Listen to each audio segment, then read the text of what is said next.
নমস্কার বন্ধুরা, আশা করি আপনারা সবাই ভালো আছেন। আজকে আমি আপনাদের জন্য সাবুদানার খিচুড়ি শেয়ার করব, একদম ঝরঝরে, খুবই সুন্দর। তো চলুন দেখে নেবেন আমি কিভাবে বানাই। প্রথমে আমি এক বাটি এই যে সাবুদানা নিয়েছি, এই যে এখন আমি ওগুলো ধুয়ে নেব। 2-3 বার ভালো করে ধুয়ে নেব সাবুদানাগুলো। পরিষ্কার করে ধুয়ে তারপর জলটা ঝরিয়ে 1 ঘন্টা আমি রেখে দেব ঢেকে।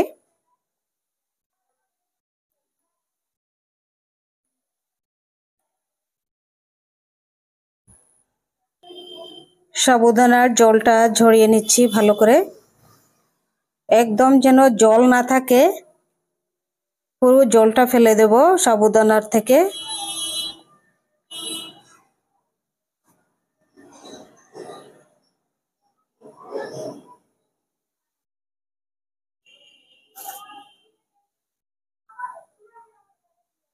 একদম জল নেই। এখন আমি ঢাকা দিয়ে 1 ঘন্টার জন্যে রেখে দেব। দেখুন 1 ঘন্টা রাখার পর কত সুন্দর ঝরঝরে সাবুদানা হয়েছে, নরম হয়ে গেছে। এবার 1 চামচ ঘি দিয়ে দিচ্ছি,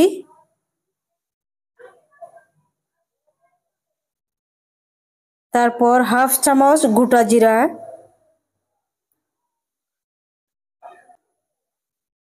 1 চামচ আদা কুচি, 2টি কাঁচা লঙ্কা কুচি। এটি ভাজা হয়ে গেছে। এখন দিয়ে দিব একটি আলু সিদ্ধ করে রাখা, স্কোয়ার করে পিস করে কেটেছি। এখন হাফ চামচ লবণ দিয়ে দিচ্ছি, তারপর দিয়ে দিচ্ছি কারি পাতা। এখন দিয়ে দিচ্ছি ভেজে রাখা শুকনো ছোট চীনাবাদাম, খোসা ছাড়ানো। আরেকবার দিয়ে দিচ্ছি 1 চামচ খোসা সহ। 2 মিনিট ভালো করে ভেজে নেব ওগুলো। ভাজা হয়ে গেছে। এবার এই যে সাবুদানা, ধুয়ে রাখা সাবুদানাগুলি আমি দিয়ে দিচ্ছি। এটি 2-3 মিনিট এরকম খুব সুন্দর করে নেড়ে দেব। এখন দিয়ে দিচ্ছি 2 চামচ ছোট চীনাবাদামের পাউডার, তারপর দিয়ে দিচ্ছি 4 ভাগের 1 ভাগ গোলমরিচের পাউডার।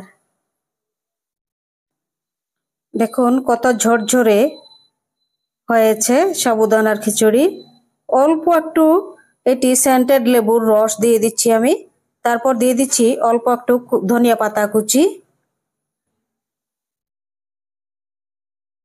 কত ঝরঝরে হয়েছে দেখুন, একদম খুব সুন্দর হয়েছে। এরকম বানিয়ে খেয়ে দেখবেন আপনারা। উপবাস করলে এটি খুবই সুন্দর খাওয়া যায়।